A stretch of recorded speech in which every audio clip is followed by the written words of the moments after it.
Hi friends, welcome back to my channel. Dear students, ఈ వీడియోలో JNTU AR23 regulation కి సంబంధించి ఒక సబ్జెక్ట్ కి 100 మార్క్స్ ఉంటే అందులో ఇంటర్నల్ మార్క్స్ ఎన్ని, అలాగే ఎక్స్టర్నల్ మార్క్స్ ఎన్ని, ఇంటర్నల్స్ కి ఎన్ని మార్క్స్ మనం స్కోర్ చేస్తే పాస్ అవుతాము, అలాగే ఎక్స్టర్నల్ కి ఎన్ని మార్క్స్ వస్తే మనం పాస్ అవుతాము, దీనిపైన మనం డిస్కస్ చేద్దాం. ఎందుకంటే ఇదే విషయంపై చాలా మంది స్టూడెంట్స్ నా కామెంట్ బాక్స్ లో కామెంట్ చేస్తున్నారు. వాళ్ళందరి కోసం ఈ వీడియో కాబట్టి నా వీడియో ఎక్కడ స్కిప్ చేయకుండా లాస్ట్ వరకు చూడండి. AR23 రెగ్యులేషన్స్ గురించి ఒక క్లారిటీ వస్తుంది. దాని ప్రకారం మీ ఎగ్జామ్స్ కి ఎలా ప్రిపేర్ అవ్వాలో ప్లాన్ చేసుకోండి. Dear students, BTech engineering education సంబంధించి నా ఛానల్లో చాలా వీడియోస్ ఉన్నాయి. మీలో ఎవరికైనా కావాలనుకుంటే ప్లేలిస్ట్ లో మీకు కావాల్సిన వీడియో చూడండి, మీకు చాలా ఇన్ఫర్మేషన్ తెలుస్తుంది. డియర్ స్టూడెంట్స్, JNTU AR23 ఈ రెగ్యులేషన్ లో మీరు ఏదైనా ఒక సబ్జెక్ట్ తీసుకుంటే 100 మార్క్స్ ఉంటాయి. టోటల్ గా 100 మార్క్స్ ఉంటాయి. ఈ 100 మార్క్స్ ఎలా డివైడ్ చేస్తారంటే 70 మార్క్స్ ప్లస్ 30 మార్క్స్. ఈ 70 మార్క్స్ ని ఎక్స్టర్నల్, 30 మార్క్స్ ని ఇంటర్నల్ అంటారు.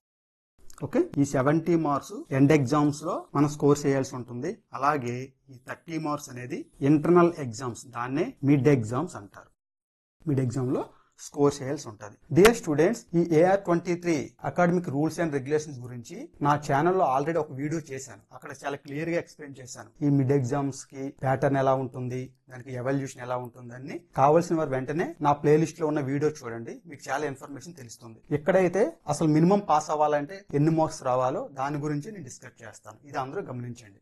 So 30 marks internal, 70 marks external. అయితే ఈ 70 మార్క్స్ కి మినిమం పాస్ మార్క్స్ ఎన్ని, 30 కి మినిమం పాస్ మార్క్స్ ఎన్ని, అలాగే టోటల్ కి 100 కి మినిమం పాస్ మార్క్స్ ఎన్ని అనేది ఒకసారి చూద్దాం. డియర్ స్టూడెంట్స్, ఒక సబ్జెక్ట్ ఇంజనీరింగ్ లో మీరు ఏ సబ్జెక్ట్ అయినా తీసుకోండి, ఆ సబ్జెక్ట్ 100 మార్క్స్ లో మినిమం 40% మార్క్స్ అనేవి మనం స్కోర్ చేయాలి. అంటే 100కి 40% అంటే 40 మార్కులు అనేవి మనం కంపల్సరీగా స్కోర్ చేస్తే ఆ సబ్జెక్ట్ మీరు పాస్ అవుతున్నారని అర్థం. అయితే ఈ 40 మార్క్స్ ఎక్స్టర్నల్ లో ఎన్ని మార్క్స్ ఉంటే సరిపోతుంది, అలాగే ఇంటర్నల్ ఎన్ని మార్క్స్ ఉంటే సరిపోతుందో ఒకసారి చూద్దాం. యాజ్ ఫర్ AR23 JNTU ప్రకారం ఎక్స్టర్నల్ ఎగ్జామ్ లో మినిమం 35% మార్క్స్ రావాలండి.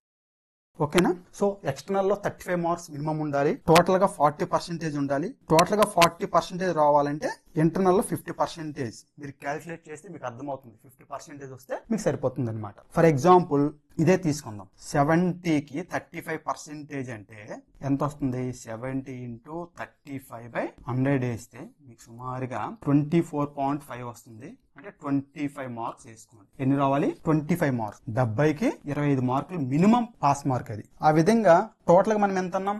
40 మార్క్స్ ఉండాలి కదా. సో ఇంకెన్ని మార్క్స్ కావాలి? 15 మార్క్స్ కావాలి. ఈ 15 మార్క్స్ అనేది ఎక్కడి నుంచి స్కోర్ చేయాలి మనం?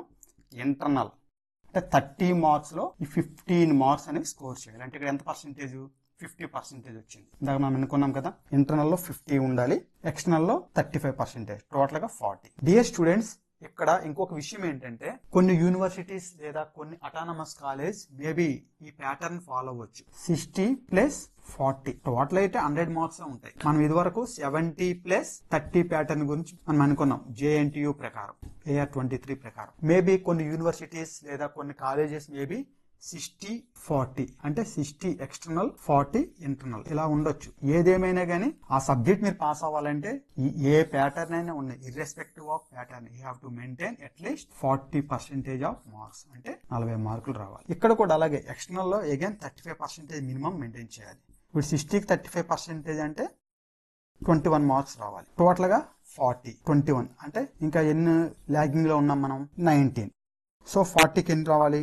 19 మార్క్స్ వస్తే సరిపోతాయి. Internal 19 marks, external 21. ఎప్పుడు? 60 ప్లస్ 40 ప్యాటర్న్ ఉన్నప్పుడు. సో ఇక్కడ కూడా 40 మార్క్స్ 19 అంటే ఆల్మోస్ట్ 50%. సో మీరు సింపుల్ గా గుర్తుపెట్టుకోండి, ఇంటర్నల్ లో 50% మినిమం మెయింటైన్ చేసుకొని ఎక్స్టర్నల్ లో 35% మినిమం మెయింటైన్ చేస్తే మినిమం పాస్ మార్క్స్ అయితే వస్తాయి. ఓకేనా? సో ఇర్రెస్పెక్టివ్ ఆఫ్ ఈ ప్యాటర్న్స్ పర్సెంటేజ్ అయితే ఈ విధంగానే ఉంటుంది. టోటల్ గా 40%, ఎక్స్టర్నల్ లో 35%, remaining marks you have to score in internal. ఓకేనా? ఇది అందరూ గుర్తుపెట్టుకోండి. డియర్ స్టూడెంట్స్, ఫైనల్ గా మన కంక్లూజన్ ఏంటంటే 70 మార్కులకి ఎక్స్టర్నల్ లో మినిమం 25 మార్కులు మీరు స్కోర్ తెచ్చుకోగలగాలి. అలాగే ఇంటర్నల్ 30 మార్కులకి 15 మార్కులు మీరు స్కోర్ చేయగలగాలి.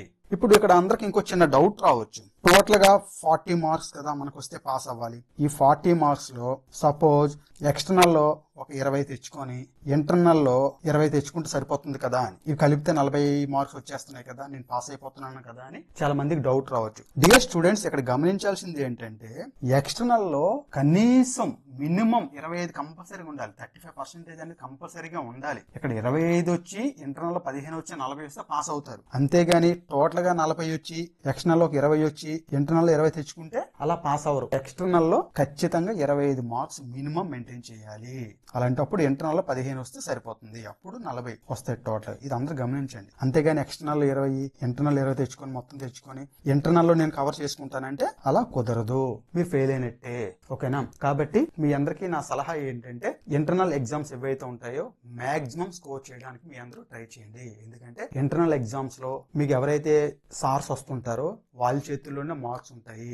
కాబట్టి మీకు ఎంతో కొంత ఫ్లెక్సిబిలిటీ అనేది ఉంటుంది. అదే ఎక్స్టర్నల్ లో మీకు ఎక్కువ స్కోర్ చేసుకోవాలంటే కొంచెం డిఫికల్ట్ అవ్వచ్చు. పేపర్ ఎవరో ఇస్తారు, పేపర్ కరెక్షన్ ఎవరో చేస్తారు, కాబట్టి కొంత మేరకు డిఫికల్ట్ అవ్వచ్చు. అదే ఇంటర్నల్ అయితే మీకు ఎవరైతే లెసన్ చెప్తారో మాక్సిమం వాళ్ళే పేపర్ ఇస్తారు, వాళ్ళే కరెక్షన్ చేస్తారు. కాబట్టి ఎంతో కొంత స్కోర్ వచ్చే అవకాశం ఉంది.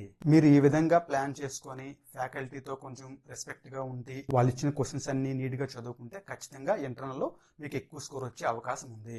సపోజ్ మీకు ఇంటర్నల్ 30కి ఒక 29 మార్క్స్ వచ్చాయి అనుకుందాం. ఎక్స్టర్నల్ ఎట్లాగో 25 మార్క్స్ మినిమం ఉండాలి. అప్పుడు ఎంత అవుతున్నాయి? 54 మార్క్స్ వచ్చేస్తున్నాయి. సో ఇంటర్నల్ ఎక్కువగా మీరు స్కోర్ చేసుకుంటే ఎక్స్టర్నల్ లో మినిమం మార్క్స్ వచ్చినా మీకు టోటల్ గా మార్క్స్ వచ్చే అవకాశం అయితే ఎక్కువగా ఉంటుంది. ఓకేనా?